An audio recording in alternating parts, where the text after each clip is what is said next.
ये कहानी है रामपुर गांव के रहने वाले मदन के दो जुड़वा बैलों की, जिनके नाम है हीरा और मोती। ये बैल अभी छोटे बछड़े हैं। इन बछड़ों की माँ की कुछ समय पहले मौत हो गई थी। तब से मदन इन दोनों बछड़ों को बहुत लाड़ प्यार से पाल रहा है। मदन की पत्नी कमला को हीरा और मोती कभी पसंद नहीं थे, जबकि मदन का इन दोनों से अद्भुत प्यार और लगाव है। हीरा और मोती दोनों बहुत नटखट और शरारती बच्चे हैं। दोनों हमेशा शरारत करते रहते हैं। मदन इनकी इन शरारतों को देखकर बहुत खुश होता है और आनंद लेता है, जबकि कमला बहुत गुस्सा होती है। हाय राम, हीरा और मोती, तुम दोनों कर्म जलों ने क्या किया है? तुमने मेरी सारी मेहनत धूल में मिला दी है। अरे कमला, तुम इन दोनों नटखट बच्चों पर क्यों गुस्सा हो रही हो? क्या हुआ? अरे आके देखो, तुम्हारे शरारती बच्चों ने क्या किया है। मैंने चारे के ढेर रखे थे और उन्होंने अपने सींगों से कूद कूद कर सारा ढेर फेंक दिया है। अरे तुम बनावटी गुस्सा क्यों करती हो? ये ना समझ बच्चे हैं। अगर ये शरारत नहीं करेंगे तो कौन करेगा? वैसे भी मुझे इनकी शरारत और नटखटपन देखने में बहुत मजा आता है। देखो, दोनों एक दूसरे के साथ खेलते हुए कितने अच्छे लग रहे हैं। इन्हें देखकर मेरे दिल को तसल्ली मिलती है। अगर तुम्हें इतना ही मजा आ रहा है तो चारा फिर से तुम ही डालो। अब मैं कुछ भी बात नहीं करने वाली हूँ। मदन उन दोनों से बहुत प्यार करता था। हीरा और मोती का भी आपस में अद्भुत लगाव था। दोनों भाई एक दूसरे से बहुत प्यार करते थे।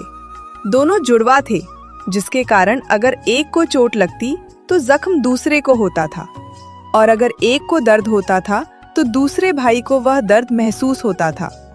दोनों एक दूसरे के साथ बड़े भाईचारे के साथ रहते थे। फिर इस तरह दिन बीतते गए। समय के साथ हीरा और मोती भी जवान हो गए हैं। दोनों का डील डॉल बहुत ऊंचा था। वे लंबे और सुंदर हो गए थे।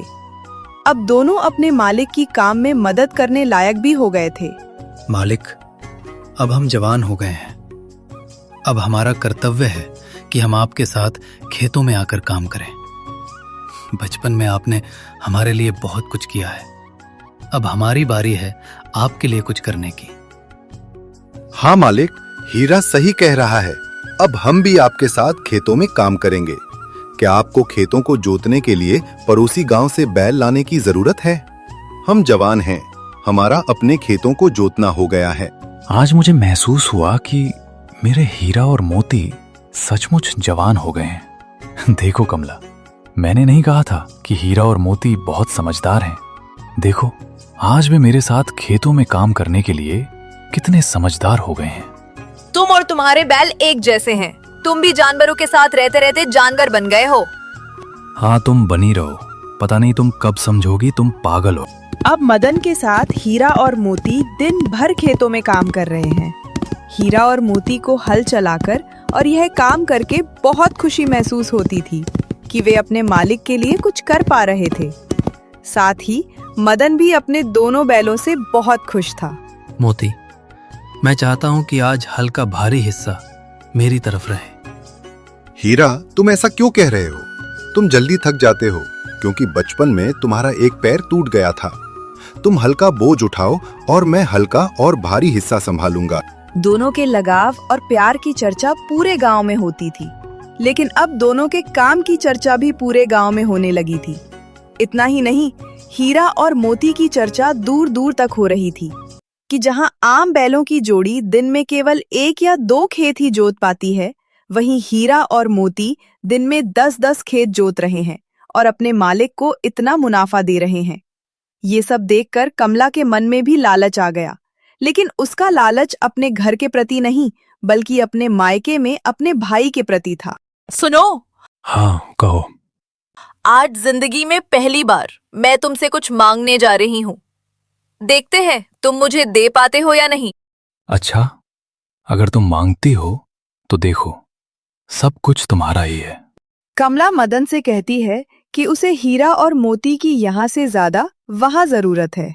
उसका भाई अपने मायके में है, क्योंकि उसके भाई के पास बहुत सारे खेत हैं और उसके भाई के पास बैलों की कोई जोड़ी नहीं है, जिसके कारण हर साल उसके खेत बंजर रह जाते हैं और भाई के परिवार का पेट पालना बहुत मुश्किल हो जाता है। कमला चाहती थी कि मदन हीरा और मोती अपने भाई को दे दे, लेकिन ये सुनकर मदन को ऐसा लगा जैसे किसी ने उसके दिल में तीर चुभा दिया हो। ये बात मदन को बिल्कुल पसंद नहीं आई, लेकिन उसने अपनी पत्नी से किया वादा निभाया।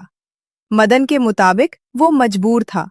हाँ, अब तुम जरूर मना कर दोगे, क्योंकि तुम अपनी पत्नी से ज्यादा इन 2 बैलों से प्यार करते हो। ठीक है, मैं भी कह रही हूँ कि अगर आज तुमने मेरी बात नहीं मानी तो मैं ये घर छोड़ दूंगी। हाँ कमला, आज तक मैं समझ नहीं पाया कि हीरा और मोती से क्या परेशानी है। मदन अपनी पत्नी के सामने मजबूर होकर कमला की बात मानने के लिए तैयार हो जाता है और हीरा और मोती को अपने साले विक्रम को सौंप देता है। ये कौन है और हमें कहाँ ले जाने की तैयारी कर रहा है? हम जानते हैं कि हमारा एक नया मालिक है, लेकिन मालिक ने ऐसा क्यों किया? वे हमें क्यों बेच रहे हैं? क्या हमसे कोई गलती हुई है? हीरा, हम उस घर को नहीं छोड़ना चाहते जहां हमने अपना बचपन बिताया।